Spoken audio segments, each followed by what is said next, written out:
Piano. What's going on? This is Courtney Benjamin. Today we're going to be talking about all the money really isn't yours. Just saying. You know what I'm saying? Don't be scared to charge what you're worth, artists, when you're booking. Especially if you have a team. I learned this the hard way. You know, with having a team and then having a lot more expenses and then come out of the whole show in the red.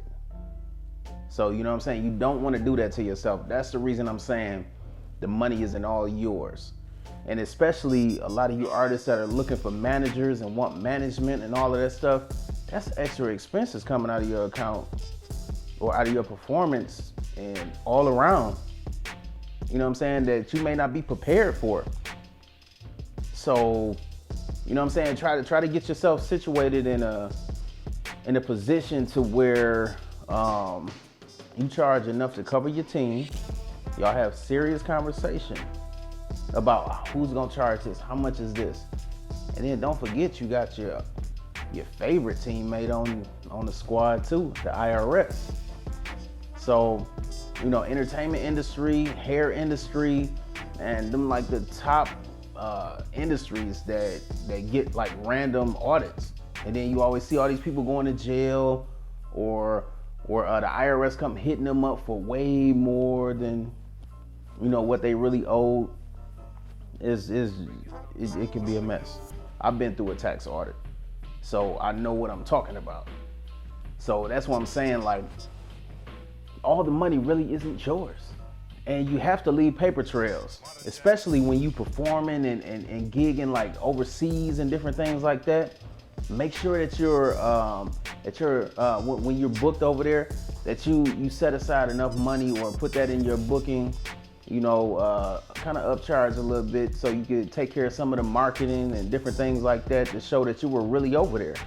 You know, you may want to purchase a magazine ad, you know, and then there's a paper trail for you to be like, no, this was no vacation. This was all work. This was all business, Mr. IRS. You did.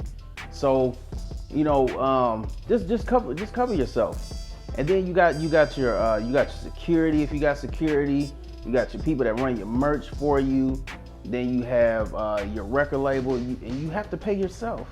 Don't forget yourself out of all of this stuff. So if at the end of the day you want to make $500 and then you're charging $500 to, you know, to perform, you got to up your price. You know what I'm saying? All that stuff in your rider, all that stuff, those are expenses.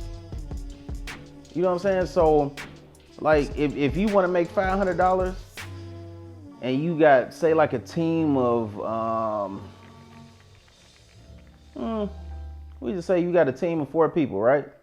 And all of those people, you know, you paying like anywhere between 100 and $150. So what you want to do is you want to double yours and then double theirs. You understand what I'm saying? So you want to charge at least around like $1,500 to $2,000. You know, so you guys can sit comfortable, so your company can make some money, and then so you can make some money as well. And another thing, like with the money situation, man, sign yourself to your own company.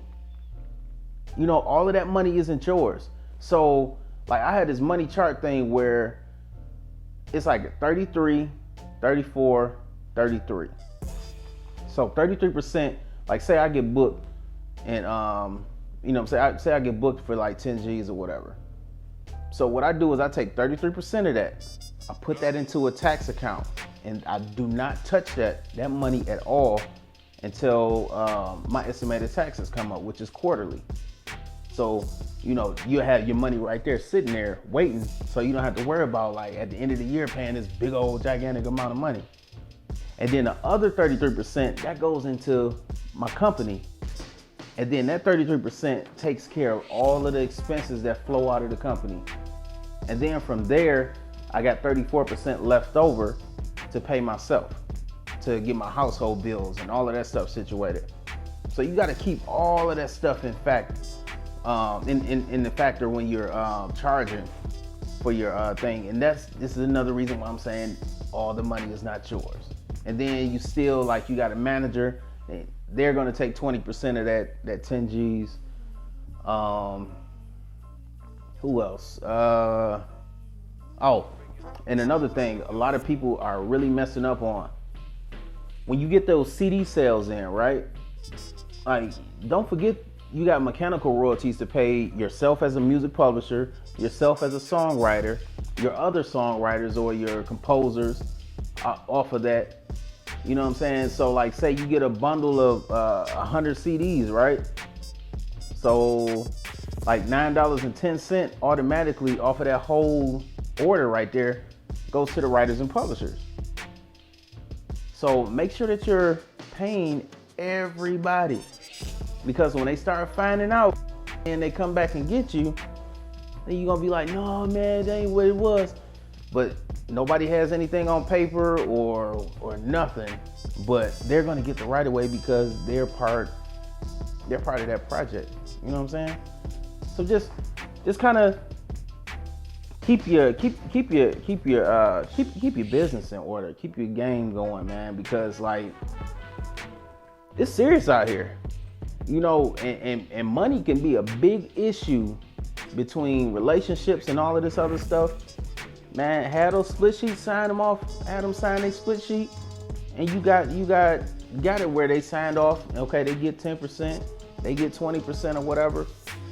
But it's all on paper, it's all documented. So they can't say you holding back on them or nothing. It's a legal document.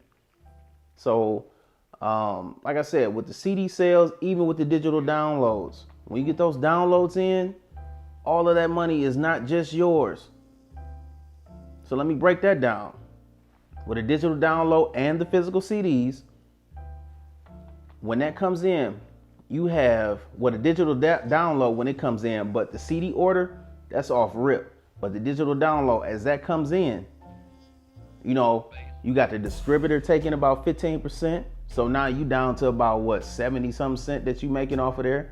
And then 9.1 cent of that sale goes to the writers and the publishers. And pay yourself as a writer and publisher as well. You know what I'm saying? So, like, yeah, so that's it. All of those people, all of those things come into play when it's time for the money.